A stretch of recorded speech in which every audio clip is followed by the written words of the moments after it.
Transport department silent department হয়ে গেছে।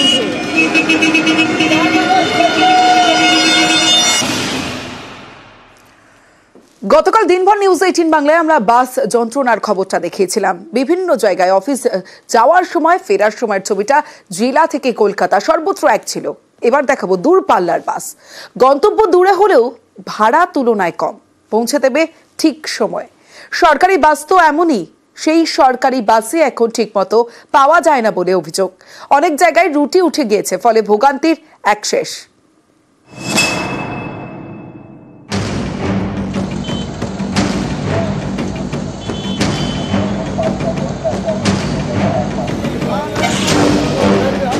হলদিয়া থেকে পুরুলিয়া, মেদিনীপুর থেকে বহরমপুর কিংবা কলকাতা থেকে শিলিগুড়ি, দূরপাল্লার বাসের নানা রুট। গন্তব্য দূর হলেও সরকারি বাসে খরচ অনেকটাই কম। সেই সরকারি বাসের জন্যই এখন হাহুতাশ। অনেক জায়গায় নাকি রুটি উঠে গিয়েছে। সরকারি বাস একসময় এখান থেকে দুর্গাপুরেও যাতায়াত করা যেত, সংখ্যাটা কমে গেছে। চাহিদার সাথে সামঞ্জস্য রেখে যাতে নাকি এই সরকারি বাসের সংখ্যা বাড়ানো যায়, তাহলে সকলের খুব উপকার হয়। লোকাল রুটে হোক অথবা দূরপাল্লা, সরকারি বাস হাতে গোনা, তাই বেসরকারি বাসই এখন ভরসা।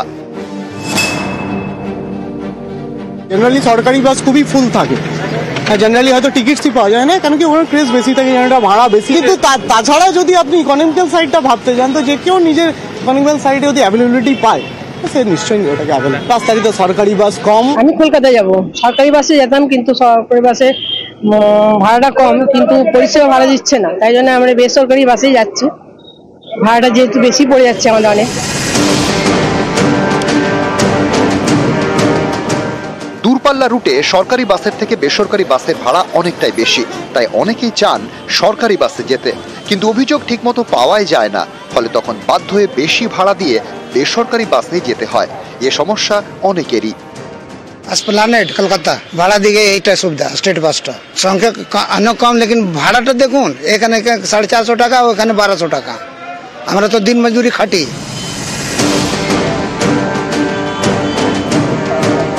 এই বাস যন্ত্রণা কবে মিটবে প্রশ্ন অনেকেরই। নিউজ 18 বাংলা।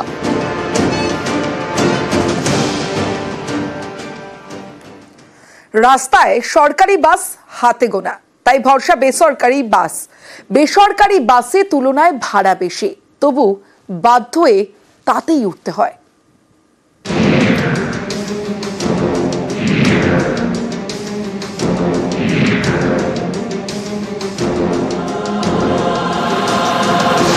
সরকারি বাসের সংখ্যা কম, ঘন ঘন পাওয়া যায় না, এই সুযোগে বাজার ধরছে বেসরকারি বাস।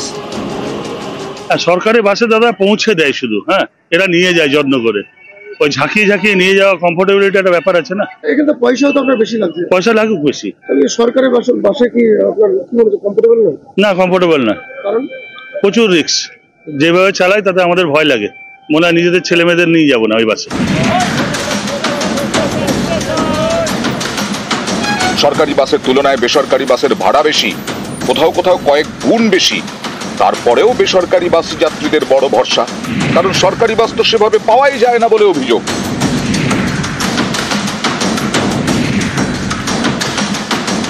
সরকারি বাস আছে, কিন্তু ওতে অনেক টাইমটা একটু বেশি লাগে। ভাড়া কম হলেও টাইম বেশি লাগে, কিন্তু এতে কি বলুন তো, টাইমটা আপনার কম লাগে, কিন্তু এদের ইয়েটাও ভালো, সিস্টেমটা ভালো, অনেক কিছুই ভালো জিনিস। আমি যখন এসেছি বাসটা পেয়ে গেছি, আমি চেপে গেছি, আমাকে ওয়েট করতে হয়নি। পরিষেবা নেই থাকবে না কেন, অবশ্যই আছে, যা সময় নিয়ে আসে তাদের জন্য ঠিক আছে, বেশি লাগলে বেশি দিতে হবে, আর কি করা যাবে। মেদিনীপুর থেকে বহরমপুর, শিলিগুড়ি থেকে দুর্গাপুর, সর্বত্র একই ছবি, সরকারি বাস ঠিকমতো মেলে না, তাই বাধ্য হয়ে বেশি ভাড়া দিয়ে বেসরকারি বাসেই যাতায়াত।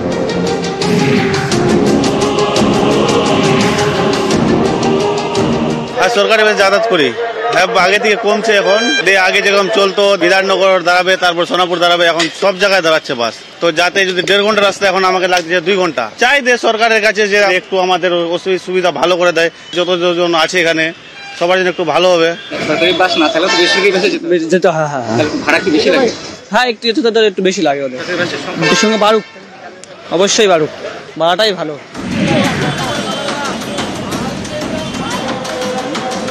চাহিদা প্রচুর, তবু সরকারি বাস হাতে গোনা, ফলে বিভিন্ন রুটেই সরকারি বাস পেতে দীর্ঘ অপেক্ষা করতে হয়। এতক্ষণ ধরে অপেক্ষা করার মতো সময় আর কার হাতে আছে? তাই ভাড়া বেশি জেনেও উঠে পড়তে হয় বেসরকারি বাসে। বিভিন্ন রুটে বেসরকারি বাস বেশি, কিন্তু মানুষ তাও দাঁড়িয়ে থাকে সরকারি বাসে উঠবার জন্য, কারণ নিরাপত্তা, সেই নিরাপত্তাটা মানুষ বেশি বোধ করে। এই জায়গাগুলো কিন্তু রাষ্ট্রীয় পরিবহনের ক্যাশ করা উচিত। অনেকেই বলছেন সরকারি বাস আরো বেশি করে দরকার, তাহলে যাত্রীদের পকেটে যেমন চাপ কমবে, তেমনি রাজ্য সরকারের আয়ও বাড়বে। নিউজ 18 বাংলা।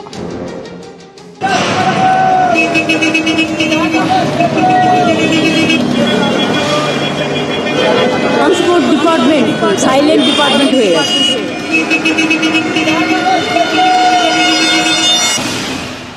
শুরুতেই যে খবরের দিকে নজর রাখতে হবে, বামেদের কাছে ঐতিহাসিক ভুল, তার ব্যাখ্যা রয়েছে।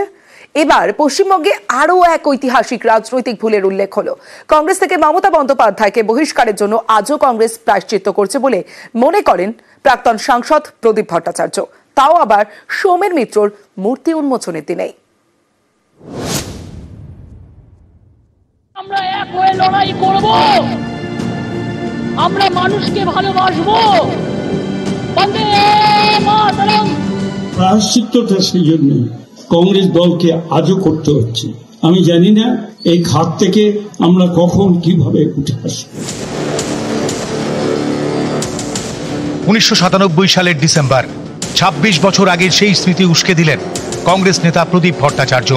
কংগ্রেস থেকে মমতা বন্দ্যোপাধ্যায়কে বহিষ্কার, হাইকমান্ডের সেই সিদ্ধান্তের জেরে রাজ্যে তৃণমূলের যাত্রা শুরু। তারপর শুধুই উত্থানের কাহিনী। প্রধান বিরোধী দল থেকে 3 দফায় রাজ্যের ক্ষমতায়, আর বিধানসভায় কংগ্রেস শূন্য। যেদিন বাংলার বর্তমান মুখ্যমন্ত্রীকে এক্সপেল করা হয়, আমি সোমেনকে বলেছিলাম তুমি করো না, কিছুতেই করো না, কিন্তু সোমেনের উপরে এমন চাপ তৈরি হয়েছিল। সীতারাম কেশরী বলেছেন টেলিফোন করে যে you have to do it, okay তোমায় এক্সপেল করতে হবে, কারণ আমরা করেছি, যে তাকে করতে বাধ্য হল। আর প্রায়শ্চিত্তটা সেই জন্য কংগ্রেস দলকে আজও করতে হচ্ছে। আমি জানি না এই খাত থেকে আমরা কখন কিভাবে উঠে আসব। সালটা 1992। মমতা বন্দ্যোপাধ্যায় তখন রাজ্য যুব কংগ্রেসের সভাপতি এবং কেন্দ্রীয় মন্ত্রী। সে বছরই প্রদেশ কংগ্রেস সভাপতি নির্বাচনে তিনি সোমেন মিত্রর মুখোমুখি। 27 ভোটে হেরে যান মমতা। সভাপতি নির্বাচনে হারলেও কংগ্রেসের মধ্যে তাঁর জনপ্রিয়তা বাড়তে থাকে। কর্মীদের বড় অংশ তখন মমতার সঙ্গে। সিপিআইএম এর বিরুদ্ধে চলছে আন্দোলন। 1993 সালের 21শে জুলাই মহাকরণ অভিযান। রাজ্য জুড়ে মমতা বন্দ্যোপাধ্যায়ের জনপ্রিয়তা চড়ছে। কংগ্রেস নেতাদের একাংশের সঙ্গে দূরত্বও তখন বাড়ছে। এরই মাঝে 1997 সালের অগাস্টে কংগ্রেসের প্লেনারি হয় কলকাতায়। নেতাজি ইন্ডোর স্টেডিয়ামের মঞ্চে হাজির সোনিয়া গান্ধী, আর একই সময়ে গান্ধী মূর্তির পাদদেশে আলাদা সভা মমতার। অনেকেই বলেন তখনই তৃণমূলের বীজ রোপণ হয়ে যায়।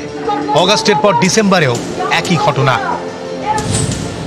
1997 সালের 9 ডিসেম্বর কলকাতায় কংগ্রেসের অধিবেশন হয়। নেতাজি ইন্ডোরে সেদিন ছিলেন সোমেন মিত্র, প্রণব মুখোপাধ্যায়, সীতারাম কেশরীর মতো নেতারা। সেদিনও অধিবেশনে অনুপস্থিত মমতা। স্টেডিয়ামের বাইরে মমতার আলাদা কর্মী সভা। সেই সময় স্পষ্ট হয়ে গিয়েছিল যে সোমেন মিত্র এবং মমতা বন্দ্যোপাধ্যায় একসঙ্গে চলতে পারবেন না। সোমেন মিত্রকে বেছে নেয় কংগ্রেস হাইকমান্ড। মমতা বন্দ্যোপাধ্যায়কে বহিষ্কার করা হয়। 1997 সালের 22শে ডিসেম্বর নতুন দল তৈরির কথা ঘোষণা করেন মমতা। 1998 সালের 1 জানুয়ারি জন্ম নেয় তৃণমূল। পরের বছর কেন্দ্রে বিজেপির এনডিএ জোটের শরিক, রেলমন্ত্রীও হন মমতা বন্দ্যোপাধ্যায়। 2009 সালের লোকসভা ভোটে কংগ্রেসের সঙ্গে তৃণমূলের জোট। 2011 সালের বিধানসভা ভোটেও কংগ্রেস তৃণমূল জোটের সাফল্য। তবে 1 বছরের মধ্যেই সেই জোট ভেঙে যায়। তারপর থেকে পশ্চিমবঙ্গে কংগ্রেস ক্রমশ ক্ষয়িষ্ণু। বিধানসভায় কোনো সদস্য নেই, লোকসভায় সদস্য সংখ্যা মাত্র 1। এসবই কি 26 বছর আগের ভুল সিদ্ধান্তের খেসারত? তেমনই দাবি প্রবীণ নেতা প্রদীপের। যেদিন বাংলার বর্তমান মুখ্যমন্ত্রীকে এক্সপেল করা হয়, আমি সোমেনকে বলেছিলাম তুমি করো না, কিছুতেই করো না, কিন্তু সোমেনের উপরে এমন চাপ তৈরি হয়েছিল। সীতারাম কেশরী বলেছেন টেলিফোন করে যে you have to do it, okay তোমায় এক্সপেল করতে হবে, কারণ আমরা করেছি, যে তাকে করতে বাধ্য হবে। আর প্রায়শ্চিত্তটা সেই জন্য কংগ্রেস দলকে আজও করতে হচ্ছে। আমি জানি না এই খাত থেকে আমরা কখন কিভাবে উঠে আসবো। নিউজ 18 বাংলা।